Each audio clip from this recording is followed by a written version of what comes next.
நண்பர்கள் அனைவருக்கும் வணக்கம். ஒரு ஜாதகத்தில் 8ஆம் இடம் அப்படின்னாலே நமக்கு பயத்தை போடும். 8ஆம் இடமா? 8ஆம் இடம் ஆயுள், மரணம், அவமானம், அதிக கடின உழைப்பு, உடல் வலியை தரக்கூடிய கடின உழைப்பு, உறவுகள் பிரிதல், திடீரென்ற இழப்பு, இது எல்லாத்தையும் 8ஆம் இடம் சொல்லும். அதுபோல் மிகப்பெரிய அதிர்ஷ்டத்தையும் 8ஆம் இடம் தான் நமக்கு சொல்லும். உழைக்காமல் வரக்கூடிய பணத்தையும் 8ஆம் இடம் தான் நமக்கு சொல்லும். புதையல், லாட்ரி, இதெல்லாம் 8ஆம் இடம் தான் சொல்லும். அப்போது இந்த 8ஆம் இடம் நமக்கு தரக்கூடிய ஞானம் என்ன அப்படின்னா, அபரஞானம், பட்டு தெளிகிறது. பரஞானம் அல்ல, அபரஞானம். இந்த 8ஆம் இடம் ஏன் அபரஞானத்தை கொடுக்குது அப்படின்னா, காலபுருஷனுக்கு லக்னம் என்பது ஜாதகருக்கு நன்மை செய்யக்கூடியது. லக்னத்தை விட அதிக நன்மை செய்யக்கூடியது 5ஆம் இடம். 5ஆம் இடத்தை விட ஒரு ஜாதகருக்கு அதிக நன்மை செய்யக்கூடியது 9ஆம் இடம். திரிகோணங்களில் 9ஆம் இடம் அப்படிங்கிறது மிக உயர்ந்த ஸ்தானம் என்று சொல்லப்படுகிறது.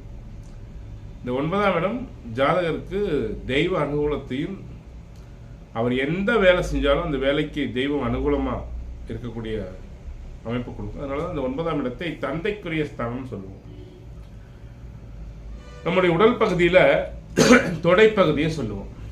அப்போது ஒரு மனிதனுடைய உடம்பை தாங்கி பிடிக்கக்கூடியதே இந்த தொடை தான். நம்ம நம்ம நம்ம உட்கார்றதே தொடை தான்.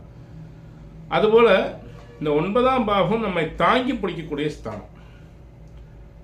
நம்முடைய வாழ்க்கையில் எவ்வளோ பெரிய துன்பங்கள், போராட்டங்கள் வந்தாலும் நம்மளை தாங்கி பிடிக்கக்கூடிய ஸ்தானம். அதனால தான் தந்தையை குறிக்கக்கூடிய ஸ்தானம். அப்போது இந்த 9ஆம் இடத்திற்கு 12ஆம் இடம் எது? 8ஆம் இடம். அப்போ 9ஆம் இடம் ஆகிய தாங்கி பிடிக்கக்கூடிய தன்மையை அளிக்கும் ஸ்தானம் 8ஆம் இடம். அப்போ 8ஆம் இடம் என்பது தெய்வ கோபத்தை, தெய்வ நிந்தனையை, தெய்வ சாபத்தை, தெய்வமே ஒதுங்கி நிற்கிற அந்த முற்பிறவியில் செய்த பாவத்திற்கு நீ அனுபவின்னு விட்டுட்டு தெய்வமே ஒதுங்கி நிற்கும். அப்போ இந்த 9ஆம் இடத்துல அதிக சுபகிரகம் இருக்குன்னு வச்சுக்கோங்க. திருட்டு போகிறது 8ஆம் இடம் தான். அப்போ பொருள் திருட்டு போனாதான் திருட்டு இல்லை, இவங்க உழைப்பை எல்லாமே இவங்களை மற்றவங்க திருடிக்குவாங்க.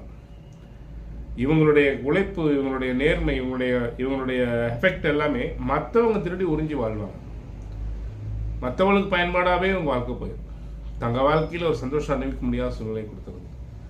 அப்போ பிறருக்காகவே வாழ்ந்து பிறருக்காகவே ஒரு போகக்கூடிய சூழ்நிலையை ஏற்படுத்திடுது. அது தியாகம்தான், அது ஒரு புண்ணியம்தான். ஆனால் இருந்தாலும் இப்பிறவியில் அவங்களுக்கு சில கஷ்டங்களை கொடுத்துருது. பட்டு தெளியக்கூடிய ஞானத்தை